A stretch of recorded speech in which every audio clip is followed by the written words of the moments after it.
We all know going to the driving range can be great fun and really beneficial for your game, but only if you do it in the right way. It's easy to make mistakes and do silly things when you're down at the driving range. We've all done it. We all know how it feels. We're going to have a little whiz through of the top driving range mistakes to make sure you never ever make them again. And wouldn't you just know it, over my shoulder, here he comes strolling in, and he has reached straight for the big dog. Predictably, we've all done it. You go straight for the driver, the longest club, in theory the most difficult to hit because of it, and the one that takes the most effort. No warm up, no leading up to it, and he's gonna lash one away, hit it terribly, and now he's got an awful mindset. Don't go for the driver first time. That is your number one driving range mistake. Here comes mistake number two, and I'm sure we've all been both people in this scenario at one time or another. That's giving unsolicited advice.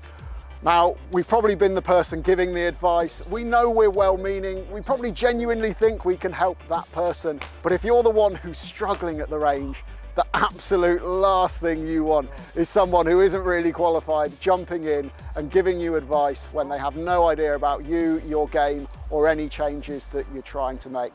Our advice, just stay out of it and focus on your own game. Next up, it's a big mistake of hitting aimlessly on the range. Most of us are fortunate to go to a nice facility. You've got flags, you've got nets to aim for. Always have a specific target in mind. If you don't, how do you tell if you've hit a good shot, and what really is the point of being there? Pick a target, have an idea of what you're trying to achieve, and then you can analyze how well that range session is going. Next up is something that I personally do all too often when I'm in a driving range, and that's hitting driver from the wrong tee height. Whether you can't get your tee into the mat to the right height, or you've got those electric ones that pop up and you can't quite get it right, nothing good comes from hitting driver off a tee height that you wouldn't use on the golf course. It's going to give you an incorrect idea of how you're hitting the ball, and possibly grain some bad habits as well. You're either going to get down into it to try and lift it up off of a tiny tee, or feel like you're swinging a baseball bat because the tee is miles too high. Whatever you do, if you practice any club, make sure you do it in the same way you would use it on the course. And for a driver, number one thing to do that, make sure it's the right tee height. Another common mistake is to hit the same club over and over and over again. Now, that kind of repetition might work if you're trying to groove a really specific swing change, but in general, throughout a round of golf, you're hitting different shots all the time, changing clubs, changing targets, changing what you're trying to do. If you can replicate that in the driving range, it will really help you when you get outside. Adapt to the different length of club, to the different style of shot you're trying to hit, to hitting off a tee, hitting off the deck. Another really cool little tip if you're at the driving range, and this is just before you're going to play, so it's a warm-up session, not a practice session. Play the first couple of holes in your head out on the range. If the first tee shot's a driver, hit driver. If that typically leaves you an 8-iron into the green, then go to 8-iron. Maybe then have a chip in case you miss the green. What's the next tee shot? It's a par 3 maybe. You know you hit 5-iron there. Try that. Knowing you've just hit those shots successfully on the range will fill you with confidence when you step up to the real thing on the course. The next one is going to sound so simple, but honestly, if you get this right, it can make a huge positive difference to your game, and it's all about alignment. Make sure you use an alignment stick or even a club shaft on the ground to ensure your feet and body are aiming exactly where you want. When you go to the driving range, all of those bays, they can't all be aiming exactly at the flags or the targets you want to be hitting. You can overcome that by sticking an alignment stick or a shaft on the ground on your foot line. Make sure you're aiming where you want, and then you can see if you're hitting it straight, a little bit left or a little bit right. There's no way of accurately analysing your game at the range if you're not aiming exactly where you think you are. Next up, make sure you have an aim or a target for that session.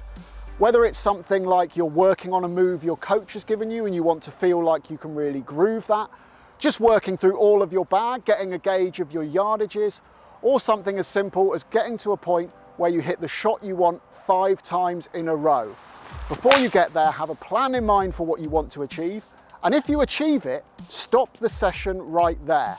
That's where you've hit your peak. Make sure you leave on a high. The next big mistake is abandoning a swing change or something you've been working on after a few bad shots. We all know how easy it is to fall into old habits, and if you've got a swing that you know what it's going to do, even if that's not the greatest golf shot in the world, it can be so much nicer to see that repetitive action and ball flight. But if you're looking to make changes, you're doing it for a reason. Ultimately, you want to get better, and the driving range, well, that's the place to do it. Make your mistakes here, persevere with whatever it is you're working on, and then when you're on the course, you can trust that new swing. The next big mistake is hitting the partition between the bays. Always make sure you're aware of your surroundings, whether that is the structure itself, your own bag, people walking by. It happens occasionally. It's no good for your clubs or for you. Make sure there's enough room either side and keep those clubs away from the metal. Our next big mistake is rolling up straight from the office. You've got your dress shirt on, some nice slick shoes, but they have got slippery bottoms, and straight out onto the range you go. You're not going to be able to swing properly in a dress shirt. Those shoes are going to be slipping around all over the place. If you can find a few minutes to get away from the office or drop into the range on the way home, that's great. But put a spare polo shirt in, or at the very least, have some golf shoes in the car. You really want to make sure you've got good grip, good traction, and you are wearing what you're going to be out on the course anytime you hit the driving range. And finally, I can't tell you how many times I've witnessed this one. It always makes you laugh when it's not you, but if it is, it's an absolute nightmare.